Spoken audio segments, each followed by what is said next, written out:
اعوذ باللہ من الشیطان الرجیم بسم اللہ الرحمن الرحیم ظہر الفساد فی البر والبحر بما کسبت ایدی الناس۔ قرآن مجید میں ہے کہ اللہ تعالیٰ فرماتے ہیں کہ جو فساد ظاہر ہو رہا ہے اور جو فساد ہونے لگا ہے یہ خشکی اور تری میں انسان کی اپنی ہاتھوں کی کمائی ہے، یعنی کہ جیسے جیسے انسان گناہ کرتا جائے گا ویسے ویسے اس کے گناہوں کے اثرات سامنے آتے جائیں گے۔ آج کل یہ جو بے موسمی بارشیں ہو رہی ہیں یہ ہمارے گناہوں کی وجہ سے ہو رہی ہیں۔ بعض لوگ کہہ رہے ہیں اللہ جی بارشیں بند فرما، اس وقت کنکوں کا موسم ہے، کنکیں ضائع ہو رہی ہیں، فصلیں تباہ ہو رہی ہیں۔ دیکھیں جیسے جیسے قرآن مجید میں ہے کہ انسان کے ہاتھ گناہ کریں گے، انسان کا جسم گناہ کرے گا، اس سے اثرات مرتب ہوتے ہیں گناہوں کے۔ اسی طرح جس علاقے میں نیکیاں ہوتی ہیں نیکیوں کے اثرات مرتب ہوتے ہیں، اثرات ہوتے ہیں۔ جس وقت ہمیں بارشوں کی ضرورت تھی اس وقت بارشیں نہیں ہو رہی تھیں، کیوں؟ ہمارے گناہوں کی وجہ سے، کیونکہ ہمیشہ بارش جو ہوتی ہے نا وہ رحمت ہوتی ہے اور گناہ تھے نیچے تو رحمت نہیں آ رہی تھی۔ اب جناب یہ بارش جو آ رہی ہے یہ زحمت کے طور پہ وہاں پہ پڑ رہی ہے، کیوں؟ کہ سارے گناہ ہی گناہ ہیں۔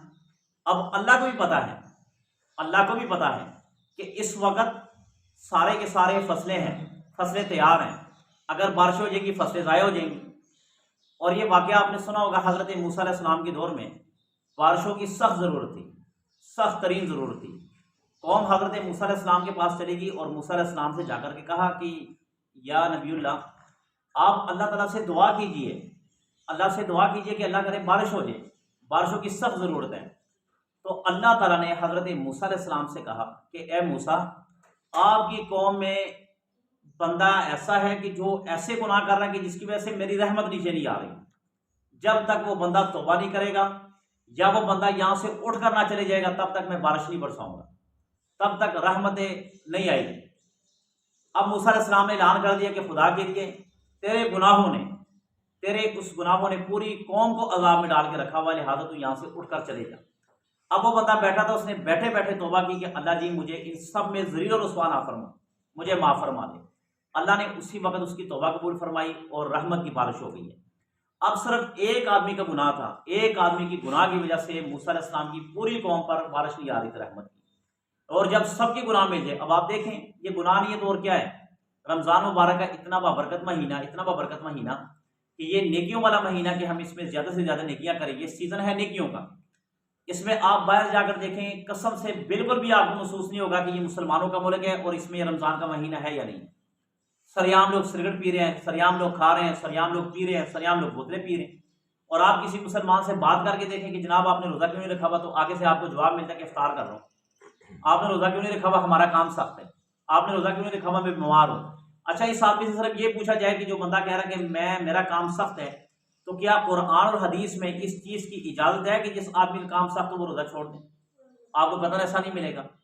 یہ ہمارے گناہوں کی کردے دیتے ہیں۔ اللہ تعالیٰ اس وقت ہم سے سخت ترین ناراض ہے کہ جس کی وجہ سے ہم پر رحمت کی بارش نہیں زحمت کی بارشیں ہو رہی ہیں، فصلیں تباہ ہو گئی ہیں گاؤں میں۔ کل ایک میرا دوست وہ بتا رہا تھا کہ ہمارے گاؤں کی جو کنک تھی وہ ساری تباہ ہو گئی، ضائع ہو گئی۔ کیوں؟ کہ یہ قلت آنی آنی ہے جب تک ہم اجتماعی توبہ نہیں کریں گے۔ اس وقت ہم سب کو چاہیے، ہم سب کو جتنے بھی مسلمان ہیں ان کو چاہیے کہ اجتماعی توبہ کریں، اللہ سے رجوع کریں، اللہ تعالیٰ کی طرف آئیں، اپنے گناہوں پر ندامت اور شرمندگی کا اظہار کریں اور اللہ سے کہے کہ اللہ جی ہم نے جتنے گناہ کر لیے ہمیں معاف فرما، ہمارے گناہ کم ہے، آپ کی رحمت زیادہ، اس رحمت کے واسطے ہمیں معاف فرما۔ اللہ تعالیٰ معاف فرمانے والے، اللہ کی ذات ہے، وہ کہتے ہیں تم ایک قدم چل کر آؤ میں 2 قدم تمہارے طرف چل کر آنے والا ہوں۔ اور اللہ جی وہ ہے کہ 70 ماؤں سے بڑھ کر، 70 ماؤں کی محبت سے بڑھ کر اللہ تعالیٰ اپنے بندے سے پیار کرتے ہیں۔ مگر چاہیے کیا؟ یا ایھا الذین آمنوا توبوا الی اللہ توبۃ نصوحا، کہ ہمیں توبہ کرنی چاہیے۔ لہٰذا اللہ سے دعا ہے کہ اللہ تعالیٰ ہمارے گناہوں کو معاف فرمائے اور جتنے بھی عذاب ہے، سختیاں ہیں وہ ہم سے دور فرمائے۔